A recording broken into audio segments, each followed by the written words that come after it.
Bismillahirrahmanirrahim. Assalamualaikum warahmatullahi wabarakatuh. Alhamdulillahi rabbil alamin. Wassalatu wassalamu ala rasulillahil karim Sayyidina Muhammadin al-amin wa ala alihi wa sahbihi ajma'in wa ba'd.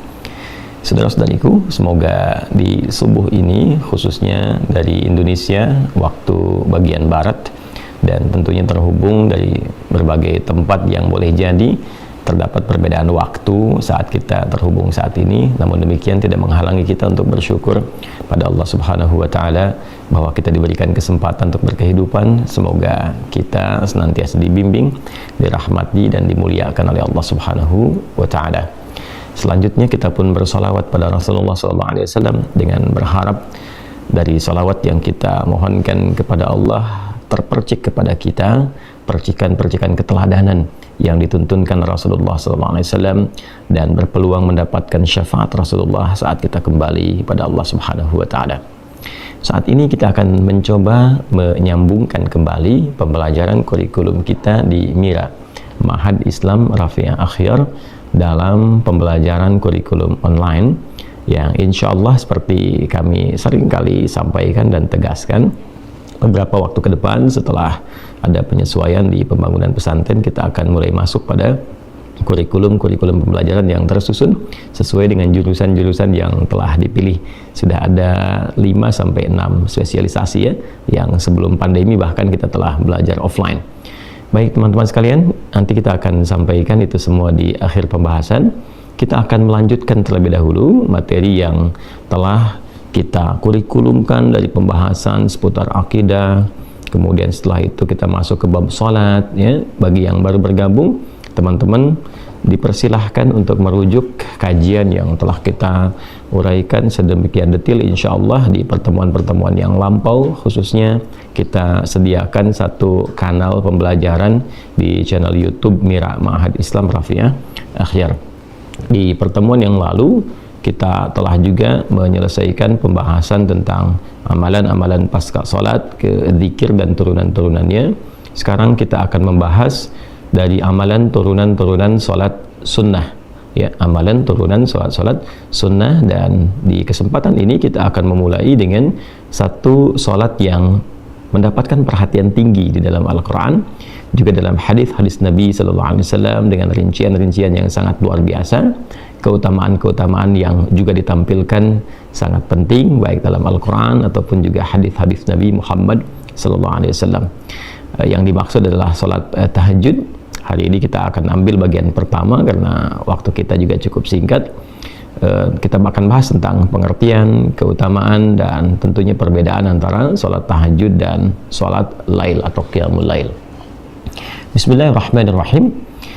Di antara sekian salat sunnah atau dikenal juga dengan nafilah, kita berikan dua perbedaan ya dari istilah. Jadi kalau disebutkan nafilah, maka itu yang dimaksud perbedaan jenis salatnya ya. Jenis salatnya dengan salat apa? Fardu. Jadi ada yang diwajibkan yang 5 waktu itu 17 rakaat ya. Ada yang tambahan dari yang pokok itu, tambahan dari yang wajib.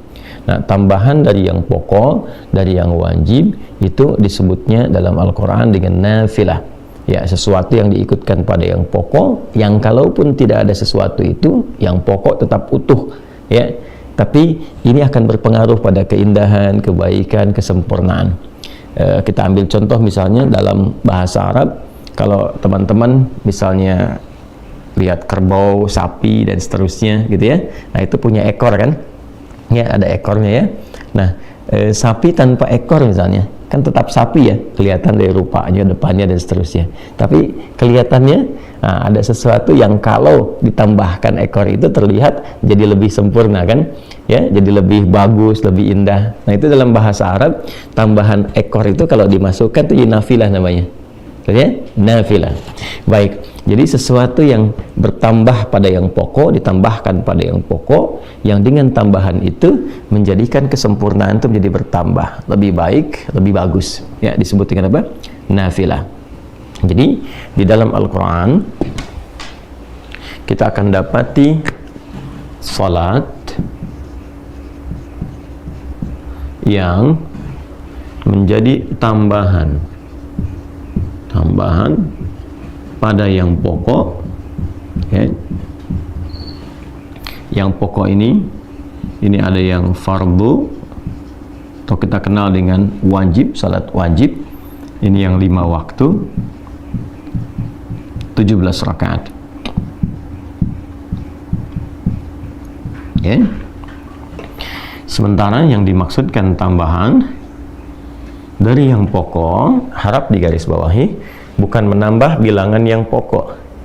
Ya, dari 5 jadi 6, dari 17 misalnya jadi 18 atau 20. Tidak, bukan itu yang dimaksudkan.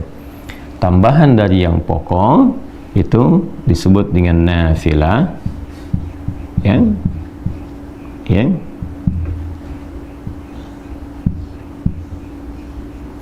Disebut dengan nafilah, memberikan kesan secara kiasan kepada kita semua bahwa kata nafilah berarti sesuatu yang menyempurnakan. Ya, nanti kita akan bahas sesuatu yang melengkapi, sesuatu yang menambah keutamaan.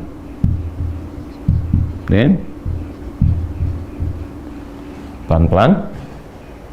Nah, yang dimaksud menyempurnakan bukan berarti kalau kita sudah sholat pokok selesai semua nggak sempurna. Ya, baik. Yang dimaksud di sini teman-teman sekalian adalah satu, ya, nanti ada dari segi ketaatan.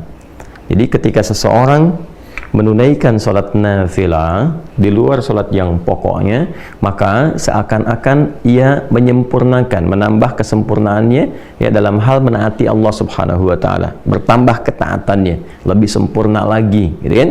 Nah, maka di dalam redaksi hadis-hadis Nabi sallallahu alaihi wasallam, ya, misalnya di dalam Sahih Muslim, ketika seorang Arab Badui berkonsultasi pada Rasulullah SAW bagaimana dia harus bersikap ketika dia telah menjadi seorang Muslim. Ya, ini barangkali juga bisa dijadikan panduan sebagai fikih, ya, fikih untuk para muallaf misalnya, atau juga fikih untuk orang-orang yang berada di situasi-situasi tidak ideal, ya, untuk menunaikan amalan-amalan yang luas sifatnya.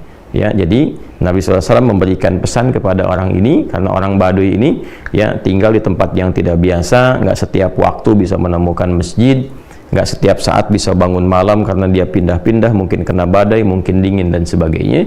Jadi Nabi mengajarkan kepada orang ini ketika dia bertanya, ya Rasulullah, ajarkan, tunjukkan padaku amalan yang singkat, padat, tapi berpotensi memasukkan aku ke surga, kan? Nabi SAW mengajarkan, ya, engkau tunaikan sholat yang pokok. Allah mewajibkan kepadamu 5 waktu, ya, silahkan tunaikan. Illa antatawwa, kecuali engkau ingin menambah ketaatan kepada Allah, ingin menyempurnakan ketaatanmu, tambah lagi, maka silahkan tambahkan tatawwu namanya, ya, tambahkan ketaatanmu. Illa antatawwa, tatawwa. Nah, tatawwu ini berbentuk sifat, ya, asalnya dari kata taat, ta'atun. Tatawwa ya tatawwa tatawwan, kata dasar akarnya adalah taat, ya. Jadi ketika seorang menambah ketaatannya kepada Allah dengan menambahkan amalan-amalan di luar yang pokok, di luar yang fardu, seperti hadis tadi ketika Nabi mengatakan kalau engkau pengen tambah ketaatan silahkan tunaikan yang sunnah-sunnah, ya, maka dengan menambah tambahan-tambahan di luar yang pokok itu dia sedang menyempurnakan ketaatannya kepada Allah Subhanahu wa taala. Jadi salat nafilah di luar salat pokok disebut dengan nafilah karena menyempurnakan ketaatannya kepada Allah Subhanahu wa taala. Jelas sampai sini, ya? Baik, jadi telah kita temukan dalam Al-Qur'an juga dalam hadisnya. Dalam Al-Qur'an tentang nafilah kita langsung turunkan Quran di pokoknya surah ke-17 misalnya Al-Isra di ayat yang ke-79. Wa minal laili fatahajjad bihi nafilatan laka, dan di antara sebagian malam itu jika engkau ingin bangun menunaikan ibadah, menyempurnakan ibadah ketaatanmu kepada Allah di waktu malam, silahkan tunaikan tahajud, dan itu termasuk nafilah. Ya kan? Ketika disebutkan nafilah, menyempurnakan amalan pokokmu. menyempurnakan ketaatan, maksudnya ya menambah ketaatan pada Allah Subhanahu wa taala. Yang kedua, melengkapi. Apa yang dimaksud dengan melengkapi di sini? Ya, yang dimaksud bukan melengkapi jumlah bilangan rakaatnya, kan? Jadi bukan berarti oh ini ada yang kurang, tambahkan. Jadi kalau saya misalnya lupa sholat subuh, kan? Tadi karena terlalu ngantuk misalnya ditunaikan 1 rakaat dan juga lupa tidak sujud sahwi dan seterusnya, kan? Nah itu babnya berbeda, bukan ditambah dengan sholat sunnah. Ya, nanti ada tambahan-tambahan untuk melengkapi bilangan-bilangan yang pokok itu, ya, entah itu nanti dengan mengulang kembali kalau diduga yang pertama ditunaikan itu memang betul-betul tidak khusyuk, tidak maksimal sehingga mengeluarkan dari sifat-sifat benarnya menunaikan sholat, ya, atau nanti ada mekanisme lain yang tidak sama dengan amalan-amalan yang nafilah. Maka yang dimaksud di sini adalah melengkapi kekurangan-kekurangan sifat, ya, yang terkait dengan satu bisa kekhusyuan, ya kan? Nah, boleh jadi ketika menunaikan sholat tadi misalnya sholat subuh waktu Indonesia bagian barat, ya kan? Ya, ada dari kita 2 rakaat itu dapat khusyuknya misalnya 1,5 rakaat. Nah, sebagiannya ada yang menerawang kemana dan sebagainya, ya kan? Ya, ada yang dapat khusyuknya misalnya 1 rakaat dan sebagainya.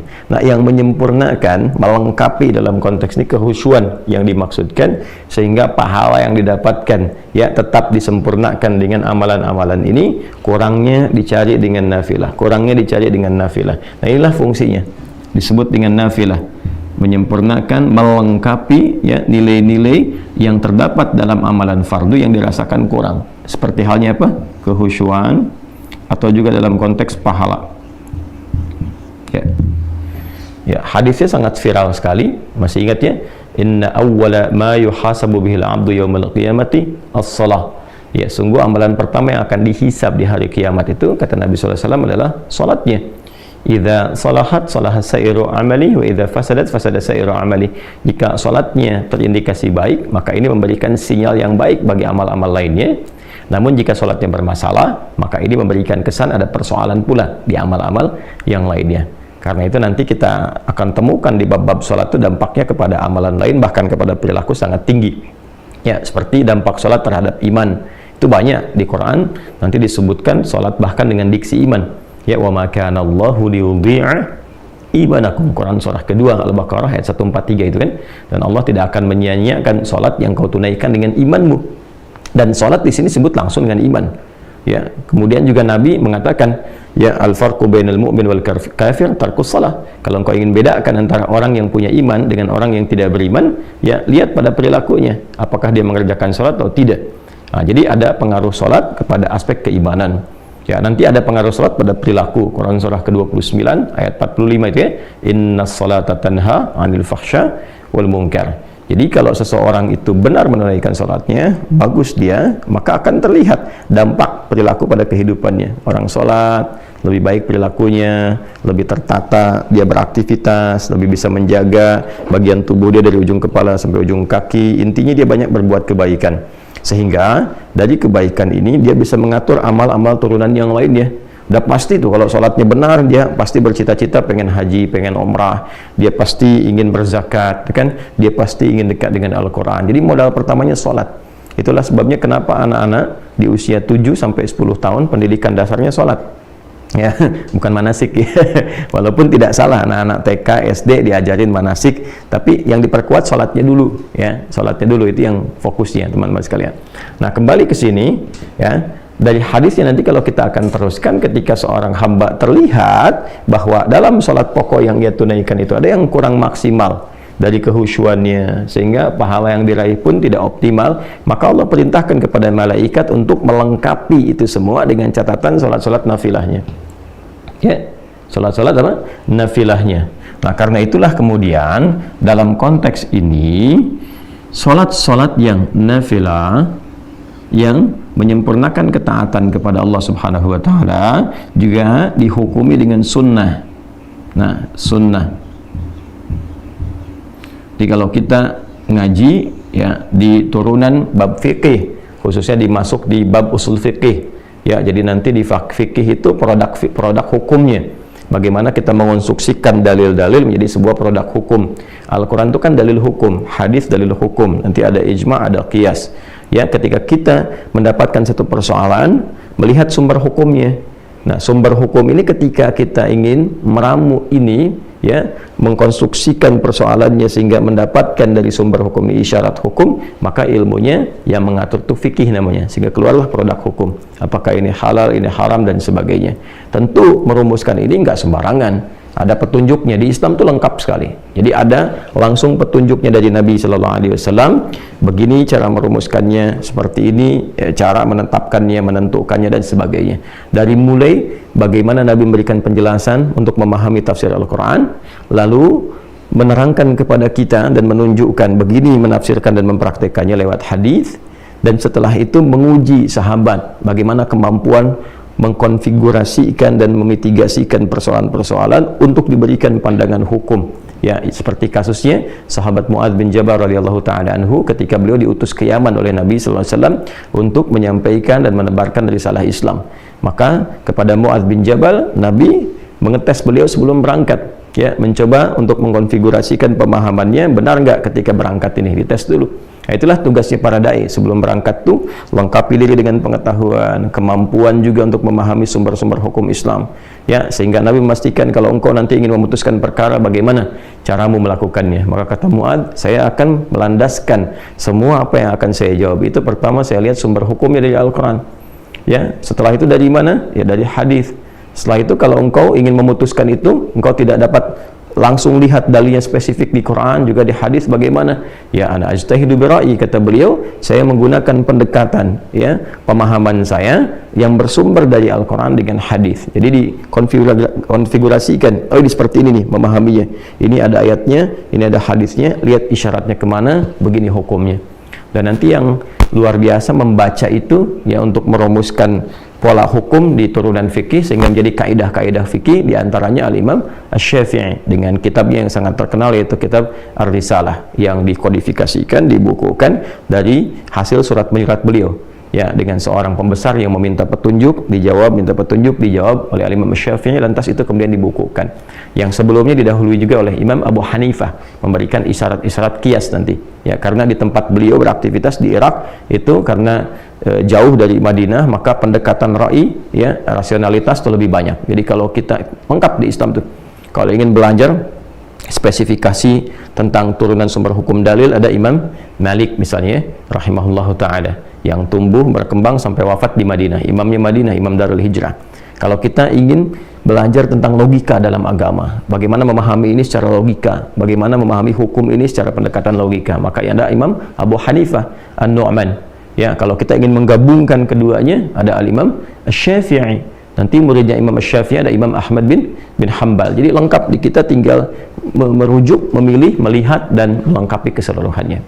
Kembali ke sini, maka nanti, ya, dalam pendekatan ilmu fikih ada turunan usul fikih. Nah, di situ kita akan temukan, ya, di antara definisinya. Karena nanti ada perbedaan antara hadis dengan sunnah di ilmu hadis, fikih, dan usul fikih. Ya, kalau di hadis nyaris keduanya sama, dibedakannya dengan kurikulumnya saja. Semua yang bersandar dari Nabi sallallahu alaihi wasallam, baik perkataan, perbuatan, sifat, dan sikap, disebut dengan hadis. Ya, kalau itu kemudian dijadikan jalan hidup untuk diikuti, disebut dengan sunnah. Terkurikulumkan jadi apa? Jadi sunnah. Ya, kemudian ketika masuk kepada aspek hukumnya yang saat dikerjakan, ini ya, dia mendapatkan pahala. Nah, itu yang sering kita dapati kan, kalau tak mampu melakukan itu karena uzur tertentu pun tidak berdosa, ya kan? Jadi terjemahannya lebih enak seperti itu. Kalau dikerjakan mendapatkan pahala, artinya ada tambahan di sini. Ini poinnya, ya kan? Kalau tak mampu dilakukan karena uzur tertentu, maka tidak menjadi dosa, nggak apa-apa gitu. Ya, tapi kalau bisa Anda kerjakan, maka mendapatkan potensi apa? Pahala. Di gambarannya, jelas ya? Nah, teman-teman sekalian, nanti kalau kita ngajinya masuk ke kaidah fikih, misalnya di fikihnya, ya, maka kita akan temukan sunnah itu nanti bersandingnya dengan apa? Dengan turunan hukum di antara 5 hukum itu. Ya, jadi mulai pertengahan nanti ada ibahah, ya, satu yang kebolehan, nanti ketika boleh disebut dengan mubah, geser ke kanan jadi sunnah. penekanannya. Ke kanannya lagi jadi wajib, ke kiri jadi makruh, kiri lagi jadi haram. Jadi kalau kita jemari kita ini 5 ya, Allah ciptakan ya, pada umumnya kita dapati 5, ini juga jadi standar pengetahuan hukum kalau kita ngaji di fikih ya. Balik ke sini. Nah, ini nanti akan diperintahkan oleh Allah kepada malaikat untuk melengkapi pahala-pahala ini. Karena itu disebut dengan sunnah ya. Kemudian teman-teman sekalian, juga di setiap amalan nafilah ini ada keutamaannya yang tentunya berbeda dengan keutamaan sholat apa? Fardu ya. Dari subuh sampai dengan isya tentu utama ya, seperti yang pernah kita bahas sebelum-sebelumnya, memberikan ketenangan kepada jiwa, mempercepat pengabulan doa, kan? Merubah perilaku jadi lebih baik. Itu amalan-amalan sholat fardu. Jadi sholatnya 5 waktu, keutamaannya yang pokok juga 5. Pernah kita uraikan, silakan rujuk kembali. Nah, sedangkan yang ini sholat-sholat nafilah yang dihukumi sunnah ya, dihukumi apa? Sunnah. Nanti kita akan kaitkan kenapa lebih banyak disebutkan sunnahnya, viral namanya, dibandingkan dengan nafilah, karena ada aspek yang ini ya, yang ketiga ini, keutamaan. Ternyata di setiap sholat nafilah itu akan ditemukan keutamaan-keutamaan yang bahkan boleh jadi nggak didapati dalam sholat fardu ya. Nanti kita lihat ragamnya. Misal, sering kita dapati sholat yang rawatib, yang tersusun ya, bersanding dengan sholat-sholat fardu. Misal 2 rakaat sebelum subuh tadi kan, kemudian 4 rakaat sebelum zuhur, kalau tak mampu 4 jadi 2, hadisnya Ibnu Umar radhiyallahu taala anhuma. 2 rakaat setelah zuhur, kan? 2 rakaat setelah maghrib, 2 rakaat setelah isya, kan? Nanti ada yang rawatib itu yang 12 ya. Nah, itu diantara keutamanya apa? Memberikan kelengkapan kepada sholat fardu dari segi kehusyuan, segi pahala. Nanti ada sholat mutlak ya, ada yang waktunya dekat dengan sholat fardu, ada yang terpisah jauh. Seperti yang dekat-dekat itu misalnya 4 rakaat sebelum asar, hadisnya Ibnu Umar radhiyallahu taala anhuma, rahimallahu imra'an shalla qabla al-'asri arba'an. Allah merahmati seorang hamba yang salat 4 rakaat sebelum asar. Nanti ada yang agak mendekat lagi misalnya tapi ada jeda seperti salat syuruk, ya kan? Nah, yang hadisnya sangat viral sekali, nanti kita akan masuk ke situ juga ya. Man shallal ghadata fil jama'ati, siapa yang menunaikan salat fardu subuh dengan berjamaah, nanti tafsirnya kita akan bahas kemudian, apakah di masjid atau cukup berjamaah ya. Kemudian tsumma yaqudu yadhkurullah, kemudian dia duduk berzikir kepada Allah Subhanahu wa taala sampai tiba awal duha, yaitu syuruk ya. Kemudian dia tsumma yusalli rak'atain, dia salat 2 rakaat, fa kana alaihi ka ajri hajjin wa umratin, maka seakan-akan dia mendapatkan pahala senilai haji dan umrah. Kata Nabi, sempurna ya. Nah, ini diantaranya. Kemudian nanti masuk ke duha, pertengahan duha, akhir duha, sampai juga nanti ada tahajud di malam harinya ya, atau juga secara umum ada qiyamul lail. Nah, itu setiap bagian sholat punya keutamaannya sendiri. Apa fadilahnya salat syuruk, apa pertengahan duha, apa akhir duha, apa keutamaan tahajud dan seterusnya. Nah, jadi di setiap amalan-amalan kenapa disebut dengan nafilah ya, memberikan kesan bahwa ada sesuatu di dalam yang menyempurnakan, ada sesuatu yang dalam yang melengkapi, ada keutamaan yang boleh jadi nggak diraih di dalam sholat fardu karena urusan-urusan tertentu ya, tambahan-tambahan tertentu. Baik, nah bukan berarti wah kalau begini saja berarti untuk apa mengerjakan yang fardu kalau nggak dapat ini. Tidak, cara berpikirnya bukan demikian. Nanti kita belajar apa keutamaan ini gitu ya, karena kalau yang ini yang pokok itu mengikat semua hal yang secara umum itu dirasakan, dibutuhkan dan mendorong manusia untuk beraktivitas. Jadi ini standar manusia. Kalau yang ini manusia butuh ini. Tapi kalau yang ini nanti ada pilihan-pilihan ya, boleh jadi si fulan aktivitasnya di A, nanti yang cocok sholatnya ini. Si fulan ada di B, nanti yang sesuai sholatnya ini. Itu maksudnya, nanti kita akan dapati ya. Nah, karena psikologi manusia umumnya kalau ingin mengerjakan sesuatu butuh motivasi. Yang dia dapatkan apa? Jarang motivasinya ketaatan, jarang. Kecuali punya tingkat keimanan yang sangat tinggi. Ya, biasanya motivasi manusia pada umumnya kalau saya kerjakan ini dapat apa? Kan? Kalau saya bisa melakukan ini, apa yang bisa diraih? Nah, karena itu bab salat nafilah jamaknya disebut dengan nawafil. Nafilah jamaknya disebut dengan nawafil. Itu lebih banyak diviralkan, dipopulerkan dengan istilah yang sunnah ya, salat-salat sunnah. Selain menunjuk kepada hukumnya baik kan, yang tidak sama dengan fardu, juga menekankan dari sisi keutamaannya Ya, baik itu pahala, menambah kehusuan, juga keutamaan-keutamaan yang bisa didapatkan secara spesifik. Jadi kalau kekinian misalnya, kamu kerjakan tahajud ya itu kan sunnah. Tarawih apa itu kan sunnah. Kenapa memviralkan sunnah di kalangan para ulama untuk memberikan kesan bahwa sekalipun ini bukan yang pokok, tapi itu ada keutamaannya loh, ya kan? Ada pahala yang luar biasa loh, untuk memotivasi kita. Jadi ketika disebutkan sholat sunnah, yang muncul pertama kali itu digambarkan tuh, jangan gambaran begini ya, cuma sunnah nggak apa-apa nggak ngerjain juga, bukan ya, karena definisi sunnah itu bukan ke situ ya. Ketika kita bawa ke dalam nuansa ibadah, ke fikih, ada pahala di situ yang kalau nggak dikerjakan, saya kan, atau sengaja misalnya tertinggalkan atau mungkin nggak mengerjakan sama sekali, bukan dengan maksud mengabaikan. Jadi kalau mengabaikan jadi dosa ya, dalam arti yang nggak ditunaikan saja ya, sayang ada sesuatu yang hilang, sementara itu bisa dilakukan. Itulah sebabnya kenapa diviralkannya ya kalimat sunnahnya dibandingkan dengan apa? Dibandingkan dengan nafilah dan turunan lainnya. Jadi kalau disebutkan namanya nafilah, ini jamaknya nawafil, hukumnya apa? Sunnah. Sifatnya tatawwu'. Jadi kalau menemukan bab-bab dalam fikih ngaji babun nawafil, itu sama dengan sunnah. Kalau ada dalam hadis istilah tatawwu' itu sama dengan apa? Sunnah. Jelas ya? Nah, di antara salat-salat nafilah yang berhukum sunnah yang sangat ditekankan dalam Al-Quran karena memiliki sifat-sifat yang tinggi dari 3 hal yang diuraikan ini terkait dengan makna nafilah adalah salat malam spesifik tahajud ya. Nah, ya. Jadi pendekatan pembelajaran kita di Mira itu lebih menekankan pada pendekatan pemahaman. Ya, silakan kita boleh menghafal, bagus ya menghafal itu, tapi saya menginginkan hafalan yang dipahami. Ya, bukan hafalan yang sekedar diingat ya, tapi rapuh dalam pemahaman. Makanya kita mulai dari dasar dulu sehingga kita paham ketika menunaikan tahajud itu, oh, berarti dia ada pahalanya. Oh, berarti ada kesempurnaan, sesuatu yang istimewa di dalamnya. Oh, ada sesuatu keutamaan yang nggak didapatkan dalam sholat-sholat yang lain. Baik ya? Nah, jadi diantara yang sangat ditekankan dalam Al-Quran untuk menunaikan sholat nafilah dari sekian banyak ragam sholat dan disebut dengan nafilah adalah tahajud. Baik, dalilnya Quran surah 17 ayat 79. Wa minal laili, kan? Baik, wa minal lail fatahajjad B. Nah, nafilatul lak kita temukan katanya nafilatul lak. Oke.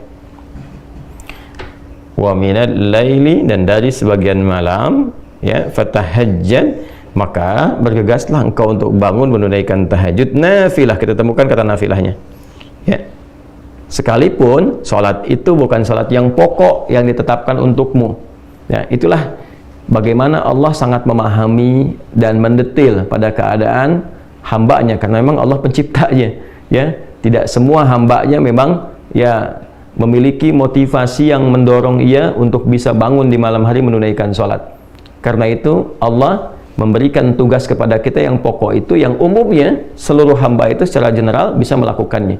La yukallifullahu nafsan illa wus'aha. Nah, di atas yang pokok ini kita diminta untuk menambah ketaatan.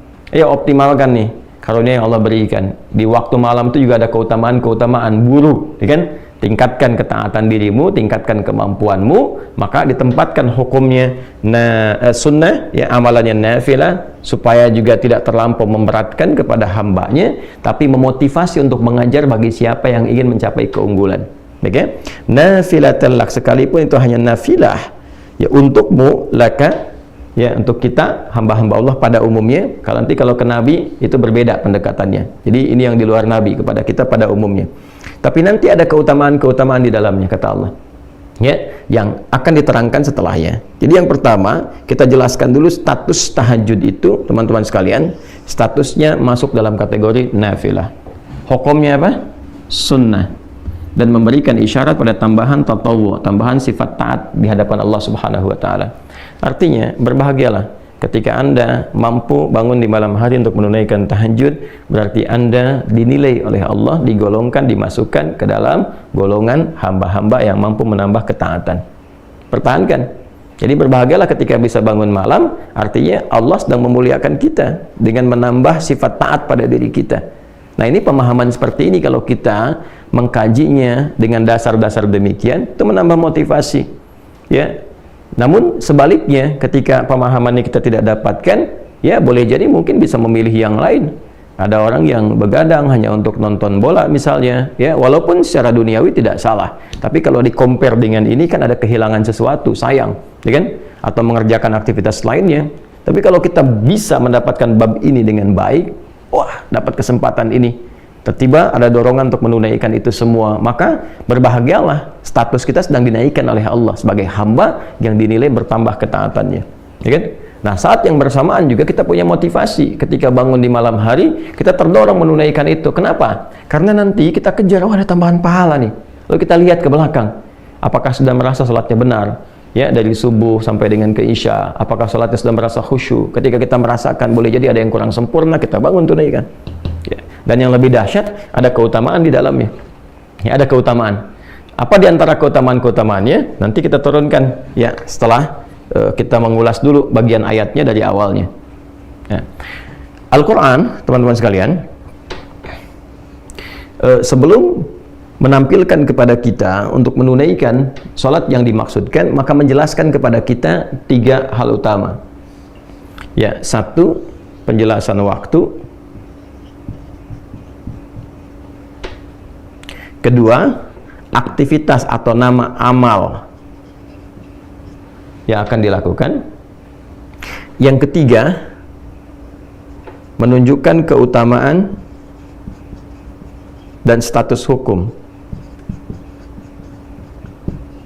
Ya. Waktu, amal, keutamaan, dan status hukum. Nah, yang menarik teman-teman sekalian, ini cara kita mengkaji. Boleh kita mengkaji dengan pendekatan-pendekatan, misalnya mengawalkan, bisa membahas waktunya dulu, atau kita juga bisa membahas keutamaannya dulu untuk menghadirkan motivasi, lalu setelah itu baru mulai ke teknis dengan menentukan waktu. Bisa jadi demikian. Nah, kita terangkan tadi, selesaikan di pertengahan dulu, ya, khairul umuri awsatuha, hal yang terbaik menerangkan yang tengah-tengahnya dulu, ya. Baru setelah itu kemudian kita masuk kepada 2 pilihan bagian, baik waktu ataupun keutamaannya. Nah, tahajud. Kita masuk ke sini dulu. Apa itu tahajud? Yang terkait dengan waktu seperti tadi yang saya sampaikan. Teman-teman sekalian, tahajud itu asalnya dari kata tahajjada, ya tahajjadu, tahajjudan. Kita uraikan ke sini. Ya, saya mesti menguraikan dari turunan yang lebih detail karena kalau saya langsung ke pokok katanya, boleh jadi ada sebagian teman-teman yang mungkin mengawali pembelajaran di ilmu shorof, di tasrif, gitu kan, tidak ke ilmu lughah, ke atasnya belum sampai, ya tidak ke pokok, sehingga terjadi di situ lompatan-lompatan yang kadang-kadang mungkin dari sebagian teman-teman tidak sampai ke sana, ya, karena alhamdulillah kita kan memulai juga dengan spesialisasi bahasa Arab, gitu ya. Kayak kalau saya bilang nanti langsung dari hajada, boleh jadi yang belajar tasrifnya dari shorof belum ke lughah yang agak ke atas sedikit, menyimpulkan salah misalnya, ya, maka kita urutkan secara agak lebih mendetil. Dari kata tahajjada, ini tahajud. Dari kata tahajjada, tahajjada, ya tahajjadu, tahajjudan. Tahajjad itu pokoknya dari kata hajada. Ini akar katanya. Hajada. Singkatnya ditambahkan tak di depannya. Kemudian tasydid sebelum akhirnya. Ya. Nah, agak cepat. Hajada ini akar kata awalnya, akarnya. Ini bermakna satu aktivitas, ini amal perbuatan. Satu aktivitas yang dikerjakan di malam hari setelah diawali dengan tidur terlebih dahulu. Jelas ya? Jadi awali dengan tidur, bangun, beraktivitas. Itu hajada pokoknya. Baik ya? Nah, kalau kita ingin tambahkan ini dalam bentuk kesungguhan, serius pengen bangun nih di malam hari untuk beraktivitas, kan? Maka tambahkan tak di depannya. Ini fungsinya nih, ya, secara bahasa. Lalu kalau ingin mengisyaratkan bahwa aktivitas itu nggak mudah dilakukan, nggak semua orang bahkan yang ketika bangun langsung bisa mengerjakan aktivitas itu, ya kan? Ya, pengen ngerjainnya jam 3:30, bangunnya 2:30, berusaha udah bisa bangun tuh, ya kan? Tapi tiba-tiba kemudian dia duduk dulu, tahan ngantuk, begitu sadar jam 5, ya kan? Bisa terjadi demikian ya. Nah, maka untuk memberikan kesan kesungguhan, dan itu tidak mudah, butuh motivasi 2 kali lipat, double. Sesuatu yang double itu yang menunjukkan kesan mesti tambah, ya, untuk berlipat, itu tasydid disebutin dalam bahasa Arab. Jadi asalnya menyatukan 2 harakat, yang satunya itu mati, yang satu hidup, ya. Misalnya ini ada hamzah a, ini waw pertama mati, kedua hidup, awal.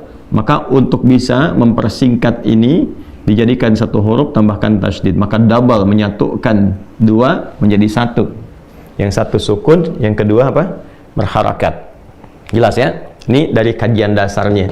Tapi tasydid juga seakar dengan syiddah, sesuatu yang nggak mudah.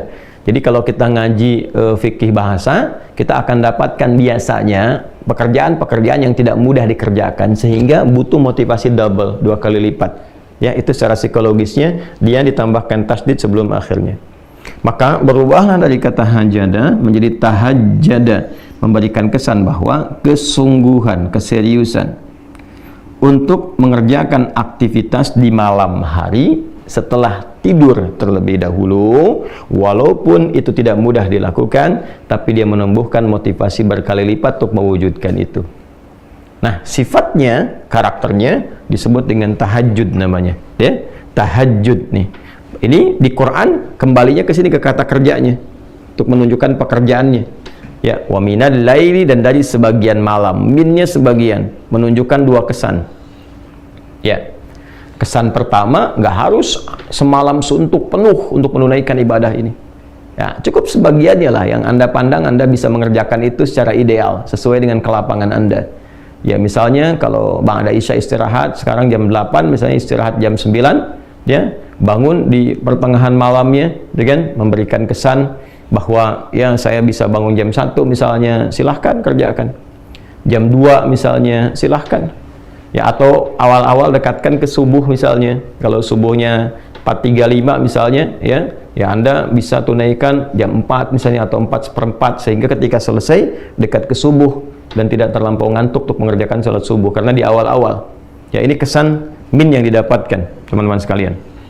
Ya, wa minal laili, dan dari sebagian malam, gak harus semua di waktu malam kemudian Anda gunakan untuk mengerjakan itu. Ya, jadi ini kesannya. Nah, yang paling menarik adalah supaya kita nggak terlampau lompat, kembali ke sini, fa. Jadi kalau ada fa itu memberikan kesan bahwa ini sesuatu yang penting, sehingga cepat dieksekusi, tidak ditunggu-tunggu, tidak dilama-lama. Ya, jadi kalau sudah bangun, teman-teman sekalian, di malam hari itu siapkan diri dengan baik. Misalnya pengen bangun jam 3:30, pasang alarm dulu kan, 3 kali ya, seperti biasa, 2:30, jam 3, jam 3:04.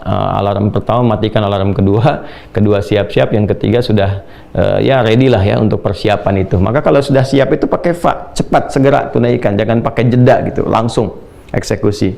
Kemudian tak, ya serius dah, maka cepatlah bersungguh-sungguh kan untuk menunaikan sholat. Kan? Bangun, tunaikan sholat, sekalipun tidak mudah kerjakan, tumbuhkan motivasimu 2 kali lipat, lebih dari yang biasanya untuk mengerjakan itu. Itu cara memahaminya. Ya, dan dari sebagian malam, gak harus sepenuh malam kau kerjakan itu, ya kan? Silahkan, cepatlah engkau bisa bangun, walaupun itu tak mudah untuk kau kerjakan, cepat kejar dengan serius, ya kan? Tambahkan motivasimu 2 kali lipat dari sebelumnya, tunaikan sholat, ya, yang didahului dengan tidur terlebih dahulu, ya. Jadi ini isyarat kedua dari min ini, ya, dari min ini gunakan waktunya untuk istirahat dulu, ya. Jadi bukan begadang malamnya tunaikan, tidak. Nanti itu perbedaannya dengan qiyamul lail. Kalau qiyamul lail nanti itu lebih umum sifatnya, termasuk di dalamnya nanti sholat-sholat yang sifatnya bisa ditunaikan sebelum tidur, ya. Ya, misalnya Anda mau kerjakan 4 rakaat sebelum tidur, karena diduga malamnya nggak bisa bangun misalnya kan, maka setelah sholat isya, sholat sunnah 2 rakaat rawatibnya, ya Anda misalnya sholat 2 rakaat atau 4 rakaat tutup dengan witir sebelum tidur. Nah itu masuknya kategorinya qiyamul lail bukan tahajud. Ya, qiyamul lail bukan tahajud. Itu perbedaan qiyamul lail dengan tahajud. Jadi kalau qiyamul lail itu sifatnya lebih umum. Ya, sholat yang ditunaikan dari mulai ba'da isya sampai menjelang sahar. Ya, karena lail itu waktunya, nah kita masuk sini aja biar kita padukan. Lail, nah waktunya terbentang dari ba'da isya sampai menjelang sahar. Sahar itu waktu singkat ya sebelum fajar tiba.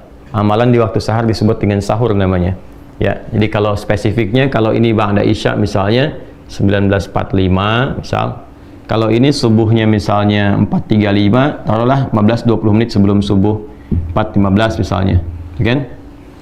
Nah, ini masih masuk kategori lail, kan? Nanti di sahar pun masih boleh ditunaikan sholat sampai menjelang adzan, karena Nabi pun dalam satu riwayat pernah kemudian berhenti di waktu sahar ini, ya kemudian beliau beristighfar jenak sambil miring ke kanan itu kan, sambil rebahan itu, ya. Tapi dalam satu riwayat ditemukan termasuk dari riwayat Imam Ahmad ya rahimahullah taala bahwa Nabi menduga sudah masuk waktunya fajar, kan? Maka beliau akan rebahan saat fajar, ternyata masih jauh. Ya belum masuk waktu fajarnya, maka beliau teruskan dulu sholatnya 2 rakaat lagi, ya. Ya ini ada kebolehan. Nanti ada amalan utamanya, amalan utama di waktu sahar kita bahas supaya tidak terlampau lompat. Nah dari ba'da isya sampai ke sini lail namanya. Ya lail, al-lail. Jadi nanti ada pembuka malam, pembukanya muqaddimatul lail itu disebut dengan maghrib. Masuk lailnya itu isya, ya isya nih. Jadi ini dari mulai awal-awal sampai ke pertengahan, tengah malam, ya sampai nanti ke penghujungnya sampai sepertiga malam, sampai masuk ke sahar. Ya. Jadi kalau kita mau petakan tinggal dibagi saja. Misalnya di sini dari mulai sepertiga akhir sampai ke ujungnya, misalnya dari jam 1.30 misalnya, terus sampai dengan jam ke 4.15. Ya.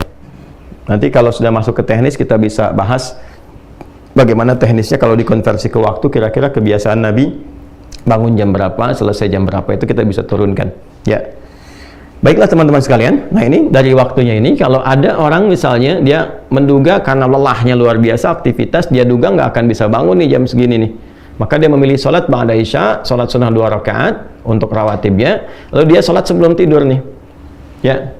Apakah dia witir misalnya, ya, yang dia tunaikan langsung 3 rakaat misalnya, 1 atau 3, atau dia sholat pendahuluan dulu 2 rakaat, ya, atau 4 rakaat, lalu dia witir misalnya 1 rakaat, ya, maka itu masuknya kategorinya sholat yang disebut dengan qiyam, ya, turunan dari kata aqama, yuqimu, diambil dari kata aqama, sifatnya disebut dengan qiyam, ya, maka yang ditunaikan di malam hari, sifatnya waktu malam, waktunya malam, maka disebut dengan qiyamul lail, ya, atau disebut juga dengan sholatul lail. Nah biasanya kalau sudah sholatul lail spesifik nanti nama lain dari tahajud, tapi kalau qiyamul lail masih umum. Jelas ya teman-teman sekalian ya? Jelas ya? Nah, jadi kalau kita kembali ke sini teman-teman sekalian, kalau ada istilah qiyamul lail, qiyam itu masih umum sifatnya, ya, boleh dilakukannya sebelum tidur atau bahkan setelah tidur. Nanti nama dari qiyamul lail spesifik, kalau ditunaikan ba'da tidur, ya, bilangannya genap, nah itu disebut dengan tahajud. Yang ganjilnya disebut dengan apa? Witir. Nah spesifik nanti ada nama lain untuk menunjukkan sifat tahajud itu, kayak untuk menunjuk nama sholatnya. Jadi kalau tahajudnya nanti, oh tahajud kan aktivitas yang dilakukan malam hari, ya, yang didahului dengan tidur. Aktivitasnya apa nih spesifik? Jadi kalau orang cuman bangun, ya harus dia kerjakan apa saja kan secara bahasa tahajud aja. Maka nanti oleh Nabi disebut dengan sholat, ya namanya, bukan sekedar aktivitas, tapi yang ditafsirkan di sini sholat. Ya, dari mana taunya? Ada kaitan dengan ayat sebelumnya, ayat 78, aqimis sholata, ya, liduluki syamsi ila ghasaqil laili wa qur'anal fajr inna qur'anal fajri kana mashhuda. Nyambung langsung ke ayat 79, wa minal laili, ya. Tunaikan salat yang pokok nih, waktunya diatur kata Nabi. Allah sudah tetapkan waktunya. Dari mulai tergelincir matahari terus diurut sampai ketemu waktu isya. Nanti begitu isya ada malam nih menjelang sahar. Nah, di antara malam itu tunaikan tahajud. Maka yang dimaksud di sini salat, ya. Dari mana tafsiran itu tahu salat selain petunjuk ayat? Nanti hadis Nabi. Misalnya kita temukan dalam Sahih Muslim Sahih Muslim nomor hadis 749. Temukan juga di Al-Bukhari nomor hadis 990. Termasuk di Al-Muwatta nomor hadis 310. Muwatta Imam Malik tuh, ya. Rawinya siapa? Kalau misalnya nanti ada beda cetakan, beda nomor, temukan rawinya nanti dari Ibnu Umar radhiyallahu taala anhuma. Apa bunyi hadisnya?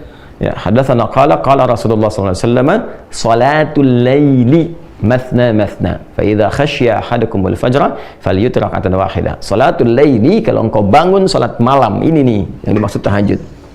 Maka teknisnya nanti Nabi ada yang tunjukkan 2 rakaat, di hadis itu ada yang tunjukkan nanti 4 rakaat, kemudian ujungnya 3. Nanti kita akan lihat secara teknis setelah masuk ke teknisnya, ya. Jadi kalau ada istilah tahajud, yang dimaksud salat, ya. Waktunya ini didahului dengan tidur, silahkan bangun di pertengahan sampai dengan ke ujung malam. Nih ya, hukumnya apa? Sunnah. Keutamaannya ada hal-hal yang luar biasa diisyaratkan dengan nafilah. Nah, apa saja rahasia keutamaannya? Setidaknya ada 4 yang paling utama. Baik ya. Yang pertama, langsung kita sambungkan ke ayat masih yang sama, ayat 79 sampai 80. Ya, nanti di ujung 79, di awal 80. Nafilatan laka asa an yab'athaka rabbuka maqaman mahmuda. Satu, tahajud itu diantara keutamaannya, ini rahasianya. Kenapa saking pentingnya tahajud ini, walaupun ibadahnya sunnah, ya, sifat hukumnya, tapi sangat ditekankan di Quran karena ada rahasia di dalamnya, ada keutamaan yang nggak bisa diraih di sholat-sholat lain, termasuk dalam sholat fardu. Satu, asa ayyab'atsaka rabbuka maqaman mahmuda. Boleh jadi dengan kesungguhan menunaikan sholat itu, Allah akan menempatkanmu di tempat yang terbaik. Maqaman mahmuda, tempat atau kedudukan tinggi, karena maqam itu sesuatu yang tinggi, ya, dan terpuji, terbaik. Tempat kedudukan tinggi yang terbaik. Awas, hati-hati ya, dipilihkan oleh Allah yang terbaik, ya. Maqam itu, teman-teman, itu punya 2 arti spesifik. Bisa dia real, tempat yang tinggi, yang terhormat, ya, atau juga menunjukkan sifat. Jadi dia bukan tempat dalam arti punya ketinggian, tidak, tapi sesuatu, boleh jadi juga pijakan, tapi dari situ menunjukkan satu perbuatan yang baik yang mengantarkan pada kedudukan tinggi, ya. Seperti Nabi Ibrahim misalnya, ya, kan kalau kita mau tawaf tuh, ya, setelah dari Hajar Aswad, ya, kurang jarak, boleh jadi dari situ ada 5 meteran, kan ada makam Ibrahim, ya. Ya, makam Ibrahim itu sebetulnya bukan tempat wujudnya kayak kerucut bentuk kubah ke atas, bukan, itu tapak kaki. Jadi Nabi Ibrahim alaihissalam itu ketika beliau akan meninggikan bangunan Ka'bah, berpijak, ya, pijakan awalnya di situ posisinya. Itu isyaratnya di Quran surah kedua Al-Baqarah ayat 125. Ya, wa idz ja'alna al-baita mathabatan lin-nasi wa amna wattakhidhu min maqami Ibrahim musalla. Jadi pijakan pertama untuk meninggikan bangunan Ka'bah, yang dengan pijakan itu menjadi terhormat, kedudukan beliau tinggi. Saking terhormat tingginya, Allah jadikan area itu tempat sholat. Ya, tinggi itu. Jadi kalau kita sudah menemukan maqam, artinya kita katakan kedudukan, tempat tinggi yang terhormat, yang terbaik. Ya. Nah, kenapa kuburan juga disebut dengan maqam? Memberikan kesan kepada kita bahwa sebelum meninggal bersikaplah yang baik, yang mulia, sehingga ketika engkau meninggal pun engkau dihormati, engkau punya kedudukan. Ya, makanya orang-orang dulu menyebutnya ke makam yuk, ke maqam maksudnya. Ya, yuk lihat orang-orang terhormat, ya, yang dikubur, yang kita datang berziarah ke situ, mendapatkan inspirasi dari ziarah itu, bagaimana menjadi lebih baik, ingat kematian, belajar dari orang wafat ini supaya meningkatkan ketaatan kepada Allah. Jadi semua tuh ada maknanya di Islam tuh. Itu maksudnya. Nah, amalan yang mengantarkan kita untuk mendapatkan tempat kedudukan terbaik dalam aktivitas kita, ya, dan ditempatkan oleh Allah secara langsung, itu tahajud. Ini mahal. Ya, makanya saya sering agak rewel, ya, pada aktivitas yang sifatnya padat yang kita jalani, baik itu misalnya di bisnis, di, ya, diplomasi, di dunia politik misalnya, termasuk juga para ustadz, apalagi ya ustadz pengajar dan seterusnya. Nah, ini amalannya sangat ideal nih, ya. di kedudukan tinggi yang terbaik, yang terhormat. Ya, tinggi itu misalnya kalau di bisnis Anda berharap menjadi direktur misalnya kan. Nah, di posisi itu kan tinggi. Tapi terbaik nggak untuk Anda? Belum tentu. Ya. Nah, boleh jadi ketika Anda ada di posisi itu ternyata tempatnya, kedudukannya bagus tapi situasinya nggak ideal. Ya, ternyata di titik itu ada sesuatu yang bisa menjerumuskan Anda pada kemaksiatan. Mulai misalnya, mohon maaf sekali, ya olahraganya juga udah beda, ya kan? Olahraga yang mengantarkan pada maksiat, pergaulannya nggak bagus. Anda belum siap di situ, belum optimal. Maka ditempatkan oleh Allah misalnya di manajer dulu, yang terbaik bagi Anda. Nanti dibimbing pelan-pelan supaya bisa memperbaiki. Nah ini, jadi kedudukan tinggi itu disifati langsung dengan mahmuda, yang ideal buat Anda, yang terbaik, yang bagus, yang pas, yang mendukung ketaatan Anda kepada Allah. Jadi dunianya dapat, akhiratnya diraih. Nanti di situ dibekal lagi supaya naik lagi. Ya. Kemudian apa yang kedua? Waqur Rabbi adkhilni mudkhala sidqin. Ya, dan untuk meraih ini dibimbing oleh Allah cara memulainya. Ya. Maka dibimbing pintu pembukanya. Jadi mengawalinya pun dengan terhormat. Ya, bukan dengan sogokan. Kadang orang pengen kedudukan nyogok, ya, menipu, ya, dan seterusnya, sifat-sifat yang buruk lah. Ya, ini banyak hal nih. Ya, sekarang ya kita mencoba menjadi muslim yang baik lah ya. Sekarang mau masuk dunia pendidikan, masuk sekolah kok nyogok. Gimana bisa mendapatkan sesuatu yang terhormat? Anda itu mau dididik di sekolah untuk menjadi pribadi yang baik, tapi mengawali dengan cara yang salah. Ya, masuk kampus nyogok. Sekarang bisa ditemukan berita mau masuk SD aja nyogok gitu kan. Bahkan ada yang masuk TK pun mau nyogok gitu. Itu sesuatu yang nggak bagus. Ya, bagaimana mengajarkan sesuatu yang salah dari sejak kecil? Ya, sementara tujuan pendidikan itu meningkatkan iman dan takwa pada awalnya, bukan ilmu dulu. Ya, indahnya di Indonesia itu yaitu senapas dengan nilai-nilai spiritual, nggak bertentangan tuh. Ya, spiritnya itu spirit beragama. Ya kan, saya sering katakan di Undang-Undang Sisdiknas itu di pembukaannya teman-teman. Ya, di pembukaan pasal menimbang tuh, pasal yang B-nya yang kedua itu, dari beberapa yang ada di situ poinnya kan ditegaskan Undang-Undang Dasar 1945 ya mengamanatkan kepada pemerintah untuk mengusahakan satu sistem pendidikan yang meningkatkan keimanan dan ketakwaan kepada Tuhan Yang Maha Esa. Di iman takwa itu yang paling pembuka, paling utama. Adab itu pembuka utama. Ya, jadi bagaimana Anda mendekatkan seseorang, anak didik ya kepada Tuhan Yang Maha Esa, meningkatkan iman dan takwa dengan cara yang bertentangan, yang maksiat. Maka nanti orang yang rajin tahajud itu dibimbing oleh Allah. Kamu naik jabatan tuh nggak harus nyogok, kan? Promosi jabatan tuh nggak harus usaha yang aneh-aneh gitu. Ya, dan Allah menggerakkan hati-hati orang-orang itu untuk melihat ini orang yang paling ideal, orang yang paling tepat, orang paling lurus, paling bagus, langsung naik dibimbing oleh Allah. Jadikan hati-hati orang yang walaupun dia kelihatan misalnya ya perilakunya nggak ideal, ya tapi Allah lembutkan hati untuk memilih dia nanti tuh. Ya, dibimbing. Dan kalaupun ada kesulitan, yang ketiga, dalam menjalani itu ada tantangan. Kadang kan di posisi tinggi itu, apalagi makom, posisi tinggi, pasti persaingannya lebih ketat.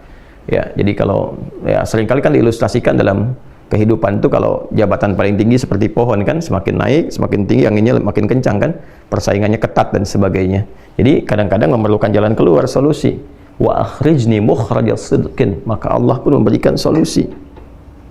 Pembukanya sudah baik, kalaupun ada persoalan, ya jalan keluarnya, solusinya pun solusi terbaik, dibimbing oleh Allah. Ya, apalagi situasi saat ini misalnya, ya yang orang di dunia sampaikan ada peluang resesi dari segi ekonomi, dinamika politik yang kuat secara global begini berpengaruh. Orang-orang yang dekat dengan Allah karena dia punya Allah. Anda punya harta, Anda bisa berperilaku dengan harta, punya kedudukan, membuat banyak hal ya dengan kebijakan-kebijakan. Tapi kan terbatas, harta bisa habis, kalau nggak Anda yang meninggal, harta yang hilang. Kedudukan selesai, pasti berganti, nggak ada yang abadi. Kalaupun Anda pertahankan, Anda meninggal juga. Tapi kalau kita katakan, saya punya Allah, yang nggak ada batas, gitu. Nah ini nih, kalimat ini nih teman-teman, saya punya Allah. Nah itu harus melekat pada orang Islam. Punya Allah, itu. Dan itu, Allahu Akbar, itu sebetulnya identitas yang harus melekat pada jiwa itu. Setiap muslim itu kalau sudah punya itu, udah nggak ada batas tuh. Karena dia yakin punya Allah. Bilal itu kan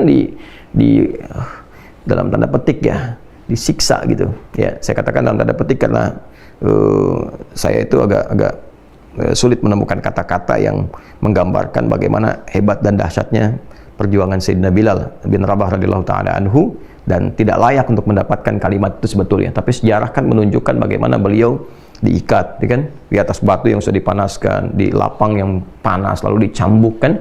Tapi karena beliau itu sudah mendapatkan nikmatnya iman, ada Allah, lihat ada Allah tuh, saya punya Allah gitu, maka dikatakan irtad murtad kamu. Kata beliau ahad. Ahad itu apa? Ya sifat Allah yang utama kan, qul huwallahu ahad, saya punya Allah kok. Jadi dicambuk pun biasa aja, ahad. Disiksa juga saya punya Allah kok. Dan ketika itulah yang terjadi apa? Masya Allah, ketika seseorang mengatakan saya punya Allah, maka Allah langsung bertindak kan, karena kekuatan imannya itu. Maka datang Abu Bakar, dijalankan oleh Allah, dilembutkan, datang ke situ, dibebaskan dari status hamba budak menjadi orang terhormat. Ya, dibeli, dibebaskan. Ya, sangat terhormat. Nah ini, kalau kita punya prinsip seperti itu, maka insya Allah perbuatan-perbuatan buruk itu akan menepi dengan sendirinya. Tidak ada hal-hal yang buruk yang akan menyertai sesuatu yang didekatkan kepada Allah. Dengan sifat apapun, Anda pejabat, kalau Anda mengatakan saya punya Allah, Anda nggak akan korupsi. Anda menempuh jalan yang benar. Ya, Anda diplomat, birokrat, pebisnis dan sebagainya, pengajar, juga kalau benar-benar ustadz, kiai, habaib dan sebagainya, ya, melatih diri saya punya Allah dan melekatkan keimanan pada dirinya dan konfirmasi dengan kalimat Allah itu, ya idza dzukirallahu wajilat qulubuhum, disebutkan nama Allah. Kalau orang mengatakan saya punya Allah, disebutkan nama Allah, ada getaran pada jiwanya. Ya, makin tinggi makin bisa menggetarkan nanti. Maka sumpahnya nggak main-main, ketika demi Allah atau kalimat Allah saja sudah bisa menjatuhkan senjata, pedang dan sebagainya. Ya, kita berjuang dulu pakai kalimat takbir kan, Allahu Akbar, gentar musuh. Ya, Nabi mengatakan Allah, maka jatuh pedang yang sedang mengancam Nabi itu. Itu nggak main-main kalimat itu. Ya. Dan yang terakhir, ya, waj'alli min ladunka sultanan nasira, mendapatkan langsung pertolongan dari Allah. Nah, ini maksudnya tambahan dari yang ketiga. Dia dapat solusi, tapi kadang-kadang di posisi tinggi ini goncangannya nggak mudah, magnitudenya juga kencang. Kadang-kadang ada yang ingin menyingkirkan, menyungkurkan, mencelakakan dan sebagainya. Ya, maka Allah langsung yang menurunkan satu skema untuk menolongnya. Dan ini yang kaitan nanti termasuk dengan surah Yasin dalam konteks pengepungan Nabi Shallallahu Alaihi Wasallam. Ya, Allah kemudian jadikan matanya tak bisa melihat, orang-orang itu ditidurkan, mengantuk. Yang mengepung Nabi 100 orang, pasukan khusus yang kalaupun ada hewan tuh bisa terasa, terlihat dan sebagainya. Tapi ya Allah Subhanahu Wa Taala berkehendak Nabi melenggang begitu saja dalam keadaan ya 100 orang pasukan khusus pemuda-pemuda terbaik itu dalam keadaan yang tidak sadarkan diri. Ya, ini pertolongan yang Allah berikan. Jadi dalam kondisi-kondisi yang sifatnya padat, aktivitasnya kuat, dan juga tantangan serta dinamikanya juga cukup beragam dan tinggi, maka ada satu amalan, kurang lebih begitulah, yang rahasia amalan ini bisa memberikan pengantar, perlindungan, dan juga penjamin pada kesuksesan yang diharapkan. Amalan itu disebut dengan tahajud. Ya, disebut dengan tahajud karena satu, waktunya dikerjakan di waktu malam, setelah beristirahat terlebih dahulu, diawali dengan istirahat supaya lebih fresh, lebih segar ketika bangun di malam harinya. Kemudian yang kedua, tidak mudah melakukan ini karena keutamaannya juga banyak, maka butuh motivasi yang kuat, serius untuk menunaikan. Nah, di antara keutamaannya, yang pertama, Allah akan berkenan mengangkat, menempatkan hambanya yang konsisten menunaikan tahajud dengan baik dan benar ke posisi yang terhormat, yang terbaik, yang ideal untuknya. Kemudian Allah akan berikan bimbingan agar mengawali semua karir kegiatannya dengan cara terbaik, memberikan solusi terbaik, plus melindungi ia ketika ada yang mengancam atau mengganggu ia dalam beraktivitas berkehidupan dengan cara-cara yang Allah kehendaki untuk memuliakan hamba-hambanya. Ya, walaupun cara-cara itu mengantarkan kepada ajal misalnya dan sebagainya, tapi dia akan jadi orang terhormat. Ya, akan jadi orang terhormat yang dikenang, yang baik, yang mulia. Ya, kalau kematian kan kita nggak bisa tolak sesuai dengan ajal. Ya, tapi kita bisa berikhtiar bagaimana cara meninggal secara terhormat, sehingga ditempatkan bukan sekedar di kuburan, di makbarah, tapi di makom yang ketika dizarahi pun dengan cara-cara yang terhormat, menginspirasi dan diteladani. Jadi meninggal pun masih punya jariah gitu. Ya, nah ini gambarannya teman-teman, rahasia sholat tahajud. Nah, pertanyaannya, belum selesai babnya. Nah, kalau sudah bangun bagaimana menunaikannya? Ya kan, dari mulai bangun, berwudu, kalau ada janabat mandi, sampai menunaikan sholatnya seperti apa tuh? Ada teknisnya. Nah, itu kita akan bahas di pertemuan selanjutnya. Alhamdulillah, kurikulum Mira sudah berjalan kembali. Ya, pagi ini kita mulai. Ya, teman-teman, Mira itu Ma'had Islam Rafi'ah Akhyar, punya dua sifat pendidikan. Satu, pendidikan yang formal, pembelajaran jenjang studinya terukur, ya, yaitu tingkat pesantren, alumninya dari SD, jadi setingkat SMP ke SMA. Nah, kita mulainya dari TK, dari PAUD, ya, pendidikan anak usia dini akhyar. Jadi dari akhir tuh diharapkan jadi sesuatu yang terbaik ya di eranya, di usianya. Jadi dari mulai tingkatan itu kita hanya menerima 40 orang, naik ke atas tuh. Nah, nanti lulus TK diharapkan dia sudah punya dasar keislaman yang kokoh ya sesuai dengan usianya. Jadi Qur'annya targetnya 5 juz, kemudian ada pendampingan ibadah, akhlak dan sebagainya. Masuk ke SD 6 tahun itu diharapkan 30 juz. Nanti selesai tinggal diinstal ilmunya. Ilmunya itulah yang di pesantren yang kita sebut Mira. Sekarang sedang kita bangun. Itu dari SMP sampai SMA. Kita siapkan skema. Jadi saya sedang nabung nih, selain ini wakaf. Masih ada peluang teman-teman. Silakan. Nanti insya Allah diharapkan akhir tahun ini sudah wujud gitu kan. Nah, kemudian mau menjelang Ramadan kita speed up supaya beberapa unit bisa selesai diibadahi terlebih dahulu sebelum digunakan. Ya, teman-teman masih ada peluang wakaf di nomor rekening 111 3 kali satunya 111 4444 4 kali 4-nya ya, kemudian 142 111 4444 142 10 digit di Bank Syariah Indonesia atas nama Ma'had Islam Rafiah Akhyar, Yayasan Ma'had Islam Rafiah Akhyar. Nanti yang formal itu bisa ditempati. Nah, kita juga sedang nabung supaya nanti bisa meringankan dan kita harapkan bisa gratis. Nah, setelah itu lulus S1, S2, S3 itu nerimanya 40 dari bawah tuh. Ya, nggak bisa masuk di tengah-tengah kecuali memenuhi kualifikasi dan kuota ada. Misalnya dari SD misalnya yang ke situ hanya 20 berarti dibuka untuk umum 20. Kalau 30 berarti ada 10 peluangnya. Nanti sebelum diterima 6 bulan paling cepatnya sudah dimulai untuk mengkondisikan supaya levelnya sama dulu yang masuk dengan yang sudah ada supaya mudah untuk diberikan pendidikan. Nanti di situ kita spesifikasikan, mungkin ada yang bakatnya ke tafsir, ke hadis, ke fikih, diperdalam, nanti masuk ke atas S1, S2, S3 beasiswa. Kita sudah sekarang siapkan kerjasama dengan 19 negara. Ya. Nah, kemudian ada yang semi formalnya. Saya tidak sebut informal tapi semi formal karena tidak masuk secara sistem pendidikan seperti yang formal tapi pembelajaran jadi formal. Nah, inilah yang sekarang kita berlangsung online-nya yang Mira. Nah, Mira ini dibuat online-nya saat ini bagi teman-teman yang belum tahu dan ingin mendaftar ikut, langsung aja lihat di Wah Corner tuh ya, langsung ke Wah Corner, di situ ada paket pembelajarannya, ke situ masuk, kemudian install ya, kita terhubung seperti ini ya, nanti ada Zoom juga dan sebagainya, dan kita nggak ada SPP, nggak ada iuran, nggak ada apa-apa, cuman di awal itu daftar, masuk Wah Corner, ada paketnya, infak yang apa namanya paket itu untuk belajar, selesai, setelah itu tersambung. Nah, nanti di luar ini yang offline-nya ada. Di mana belajarnya nanti di pesantren itu kalau udah selesai. Nanti ada undangan tuh. Jadi begitu santai istirahat di akhir pekan, nah ini yang masuk sesuai profesi. Makanya nanti yang sudah aktifkan akun, mohon profesinya dicantumkan di situ. Nanti pasca Ramadan sudah masuk ke sana. Di kelas bisnis ada berapa orang, nanti dibagi nginap di sana. Ya, dan nggak bayar. Kan kita yang bangun juga. Gitu ya.